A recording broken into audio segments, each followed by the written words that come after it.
By popular demand, we're doing a 3rd gen ECGS bushing swap. This is the same for all of any of the 8-inch clamshell differentials that with the needle bearing. Doesn't matter, 4Runner, Tacoma, etc. What we're going to need for this is going to be your ECGS bushing, and the install and removal tool definitely makes it easier, but you can do it with a blind puller and seal drivers. But I definitely suggest the ECGS tools, the removal and install tools. You're gonna need torque wrench, some big pliers.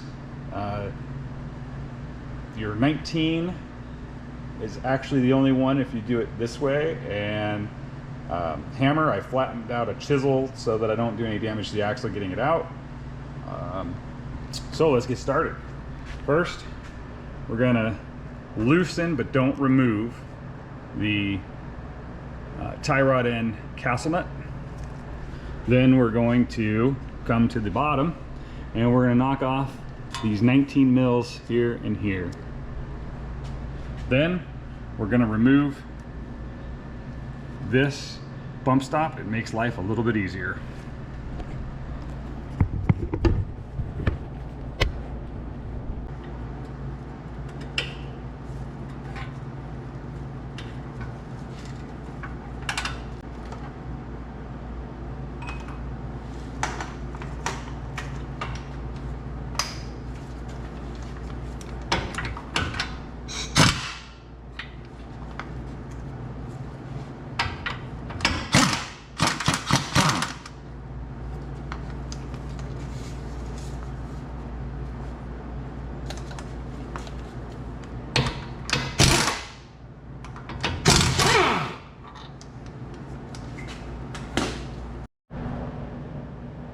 All right, give the tie rod a couple taps and it usually pops free.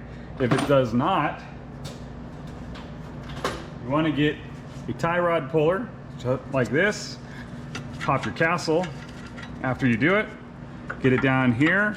Be sure not to bend up your backing plate or your dust guard. And you get it on that pin, drive it down, it'll pop free. All right, now we've got the tie rod off. We're gonna finish zipping off these lower ball joints.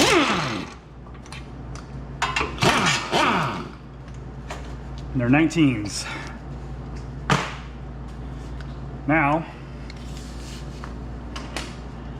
we're gonna take a piece of wood, a wedge, anything. We're gonna lift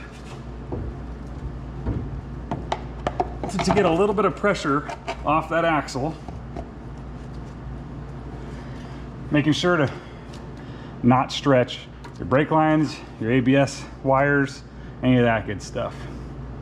Now we're going to go underneath using these tabs and get this axle to pop. You're going to be fighting a little clip on the end of the axle, so it's not always easy. And we've got the skid plate. I did not mention that earlier. We've removed the skid plate. If it's a factory skid, you can sometimes get away with not pulling it. Before you yank this axle, make sure you crack your fill plug. Make sure that you have that you can actually get oil back in it. We've had one case where that fill plug was seized in there, and we took a long time to get that out. You want to know that you can fill it before you let any gear oil come out, because when you pull this axle, you're going to get a leak.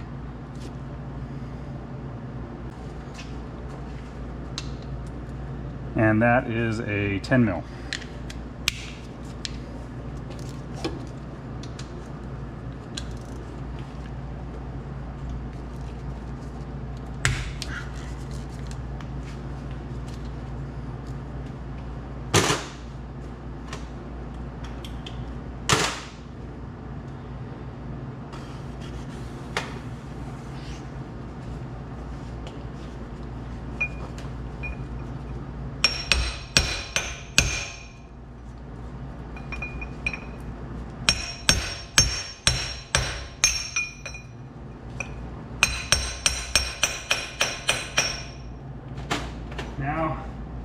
it's starting to drip, put your catch pan right underneath it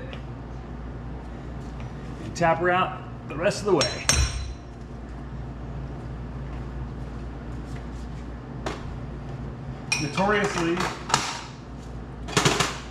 Notoriously, the Toyotas are a little bit underfilled from the factory, so you don't always lose a lot of gear oil. In this one actually wasn't. We had to do a seal on the other side, so we already had drained some.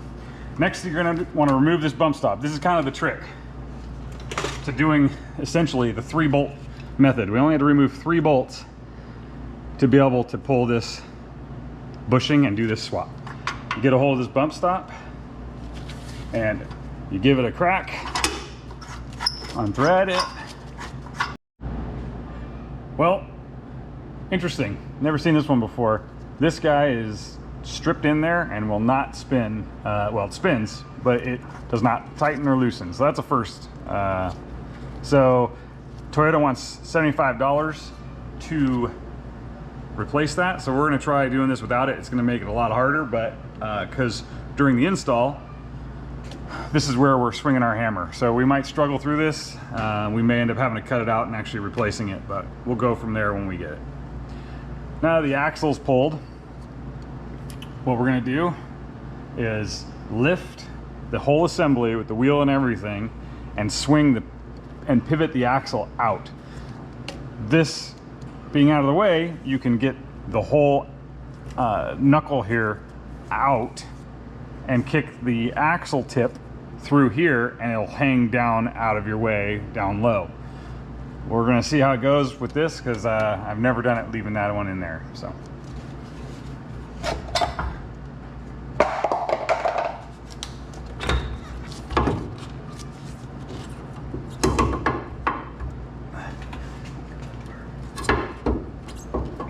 we're going to kick it down below this time now.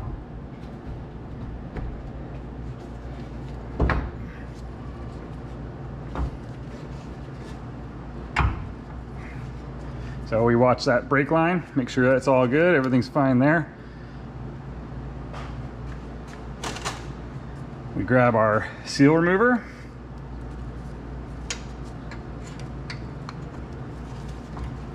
Pop our seal.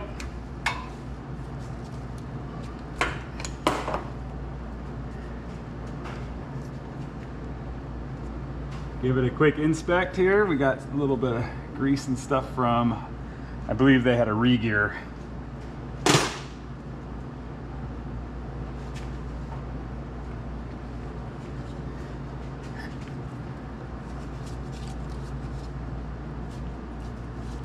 I'll reset so we can maybe see how this goes. All right, our next step is to install our removal tool. Now, ECGS, when you get them from the company, they are pretty squared off. You should be able to see it's pretty squared off on the tip right here. Some people have shown that it's, or have had better luck, rounding it, just touching it with a grinder, rounding it off to get it to install a little easier. It's 50-50. I've had diffs that went right in, and I've had diffs that needed it rounded off a little bit. Your ECGS bushing kit comes with the bushing in a little plastic bag, and we're going to go ahead and use that little bag to protect us from dropping our removal tool into the diff. So you take your bag, scrunch it up, shove it in to the diff. Now it'll protect this little tool from going into from falling into the diff and turning your little project into a big one. So a lot of times what you can do is slide it in and you pop it up. Once you get past the edge of the needle bushing, go top first, give it a little wiggle, and there it went. It popped in. Now, really important, really important, make sure that you have your removal tool centered up and on the actual needle bearing edges. Otherwise, you're going to be pulling against the differential case, and that's typically when you have ones that break. There's the horror story of breaking the bushing, or I'm sorry, the removal tool right in the middle of your doing your work. So now we take our threaded rod that comes with the removal tool, and we thread it into the tool very carefully. Just a couple threads. Now take your the about outside of this removal tool and center it up. Take your nut and thread it on. Oops, we lost it. All right, let's try again. Thread our nut right onto the end. Nice and smooth. Make sure that it's biting the threads. Now we feel around. Make sure that that feels like everything's squared up still. Feels good. And we grab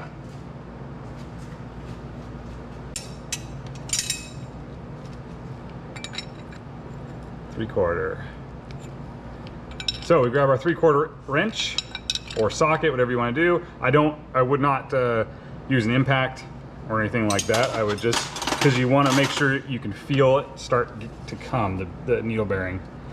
So it feels pretty good here. And there it went. I can feel it just let go, and now it's starting to slide. And we just thread it in, like screwing it in, because that is pulling the whole assembly out.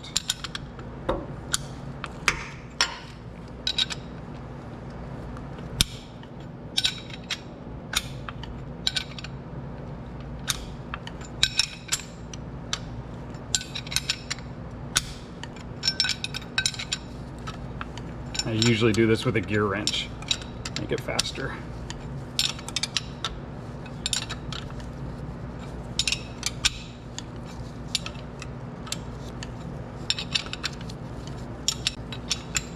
Feel it getting easier.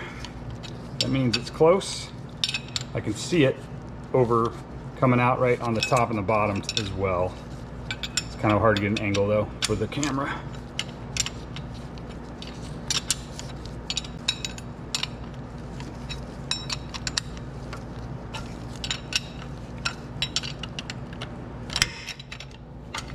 And there she is. Popped out.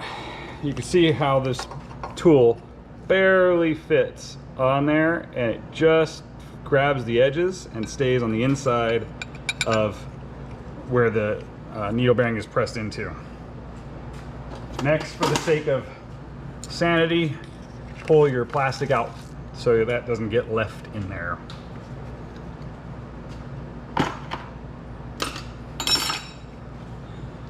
Now this is a good opportunity to come in, make sure everything's clean. You don't want to be messing around with any shavings or any dirt, anything like that. It was in that could have gotten in since you've got the seal off. Now we're gonna get ready for the install. All right, now I was able to finagle the axle out of here even with that in there. It's going to still make this difficult because you have to, this area here with the bump stop in it is where I use to swing my hammer for installation. I usually come through back here, and it's going to be hard. I'm going to be messing with that. So it's a lot easier if you pull this. I'll be able to do it, but it's a lot easier if you pull the bump stop. Now, next is you get your ECGS bushing. I like to put a little bit of gear oil on it just to help. So I just put a little teeny bit. This is the install tool they give you. You can do it with a seal driver. You can do it with a socket. I don't suggest. You want to do it with something softer than the steel that it's made out of, so you don't mar or do any damage to it. So I suggest either their tool or a standard seal driver set. Now, the bushing has, it's going to be tricky to see, the bushing has a seam and the bushing material, and then there's a side that does not have a seam. You want to drive the side that does not have the seam. You install it this way, it's incorrect is what I will say. The other thing that is probably overthinking is there is actually, you may be able to see, yeah, I guess not, there's a seam inside the bushing. I see. Let's see if we can get it a view here. It's kind of hard to pick up. So there's a seam inside the bushing. I don't believe there's any official way to install that. I suggest personally putting it about the 730 position, because the way the axle sits, it's got that. So I'm trying to keep the pressure off of the seam. So the 730 is about in my mind, the 730 position is going to take the least amount of torque on it, because the up and down motion of the axle, it's going to have it here and here, and then while you're driving, it's going to the bushing and the axle is going to try and crawl over itself with the torque. So I think the area that exposes the least amount of torque to the bushing is right here at the 730 position. There's actually a little line right here on the housing. That's what I kind of like to line it up with. Probably overthinking it, but it just makes me feel good. The other advantage to using their bushing driver and install kit is that the flange on it stops you from over inserting this. So we go to this, I'm gonna clock it at 730, put it up into its position, make sure it's all nice and square. I reach my hammer. 730 lined up with the housing seam. Make sure we're square, and just start working it in a little bit, real nice. Make sure, see, I got it a little, that's why it's barely tapped in. Got to get it a little bit more squared up.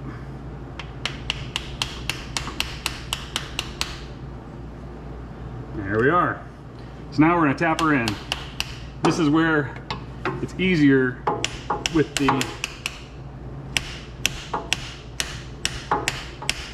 bump stop out of the way. Everything is nice and square, double checking that we're good. Now we're going to start working this and seeing if we can work it in.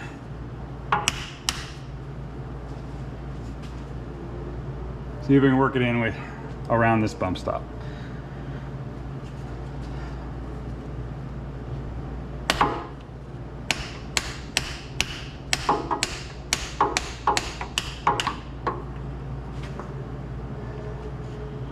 All right, we're still square. Good. Rather than hammer it in on camera, I'll come back when it's done. Okay, now put my install tool back together. This one's actually been through a lot, if you couldn't tell. Seal goes in there, holds it perfectly for you. And now, same as before, we need to make sure that we put this in as perfectly square as we can. All right, that feels pretty good. Now we just tap it in, make sure we're seating good. Now we got a little bit extra on that side, so let's just straighten her out. Barely in so far. Now we got it all nice and square, and we are going to tap her in.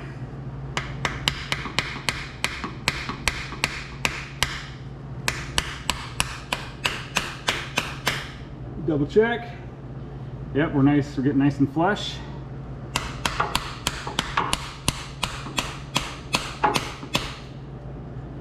Almost there.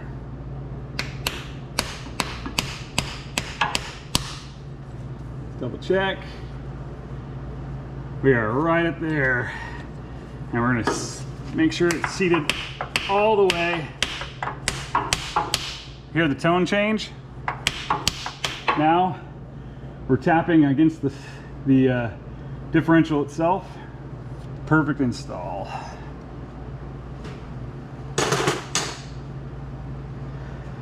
So now, so we can kind of keep our stuff straight, this is when enough gear oil should have dripped out that you won't get too much more leaking.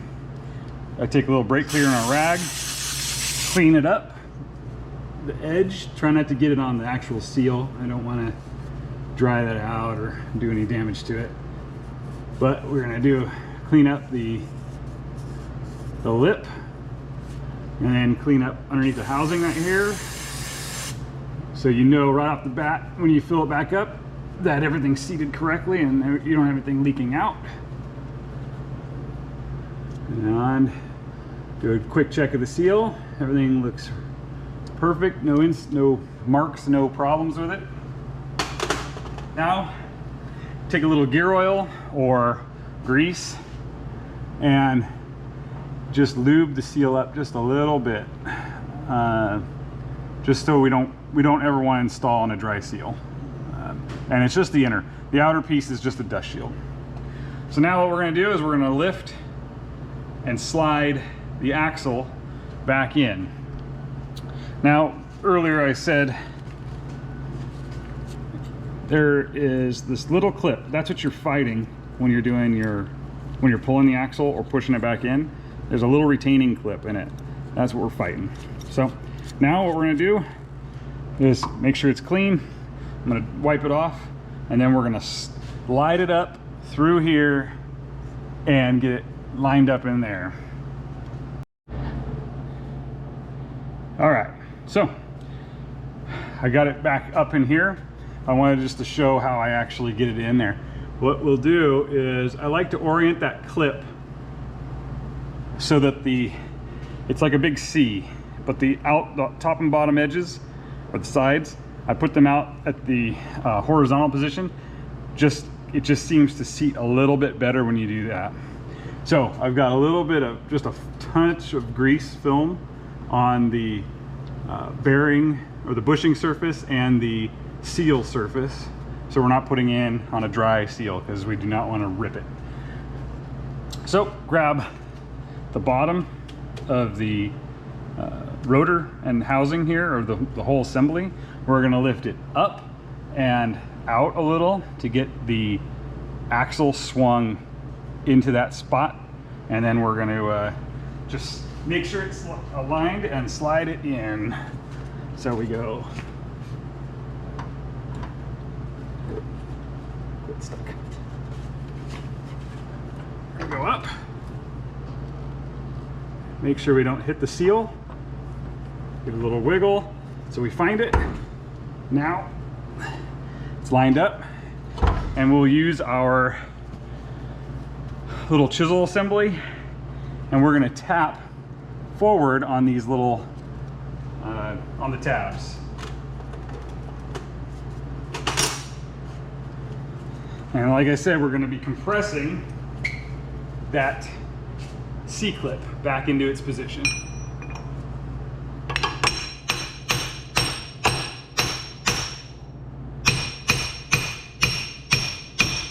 And there it goes. Tap it into position, give it a tug, and it is seated. And now you don't have that play you had before, and that clip is engaging with the splines. And we're going to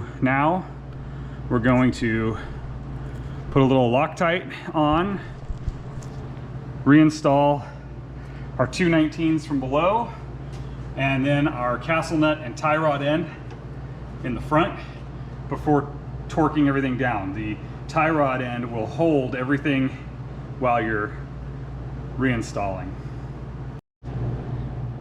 All right, so we take our two bolts. I've already cleaned and put a little Loctite on them. We're gonna set the first one in the rear. Doesn't really matter, but I just can get the rear lined up, I believe. Then allow it, there we go. Now that allows it to pivot on the front to help you get it lined a little easier. Get a couple threads by hand so that we know we have proper engagement.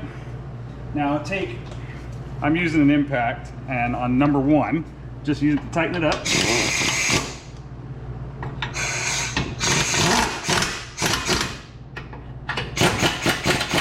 With this impact, I know that that's about 60 pounds. So we're gonna torque them.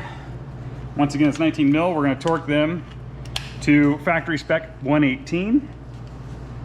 And we're gonna, before we do that, we're going to install our tie rod end here,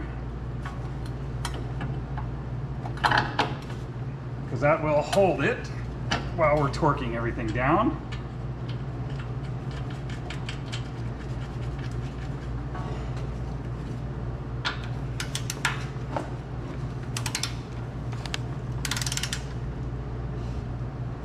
There's 118 front. 118, do it again just to be sure. 118.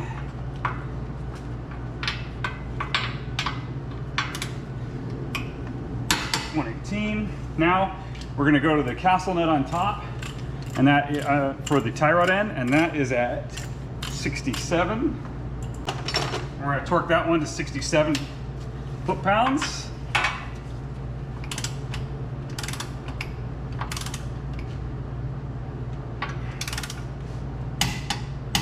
Okay, now we're going to check our alignment on the pin.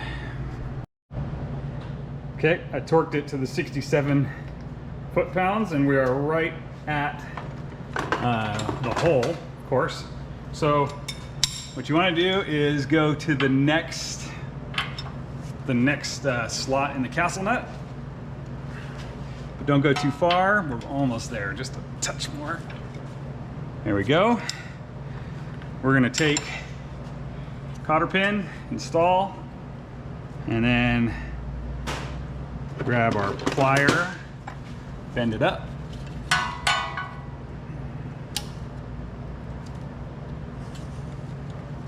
Now you can leave it straight up, be a jerk, or for the next guy, bend it over, give it a tap down, nice and clean.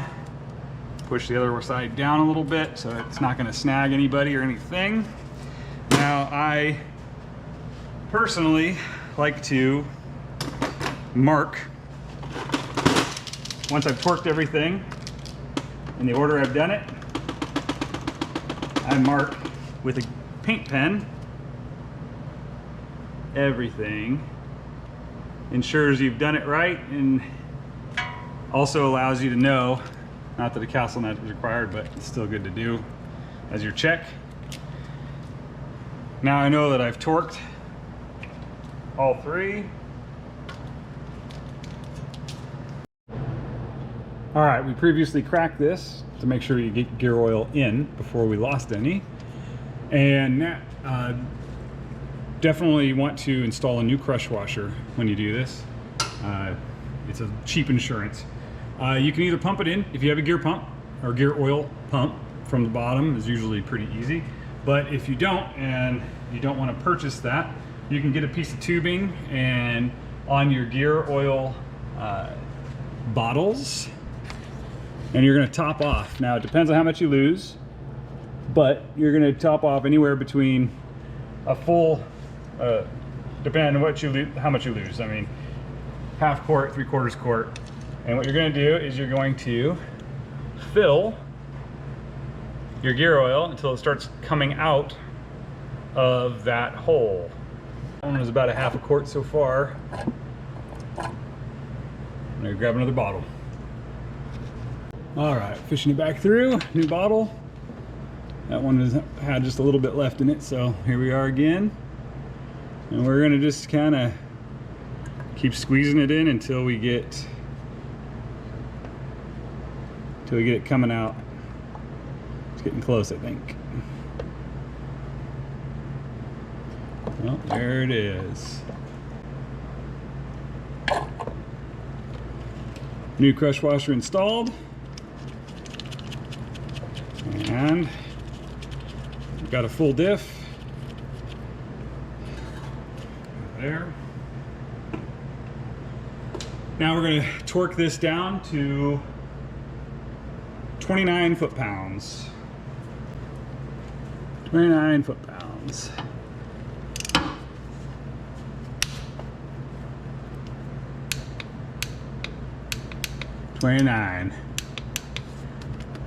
Now, this is when I clean it all off with brake clean and make sure everything is nice and dry so we know if we have any issues or leaks. Trying not to blast the camera here.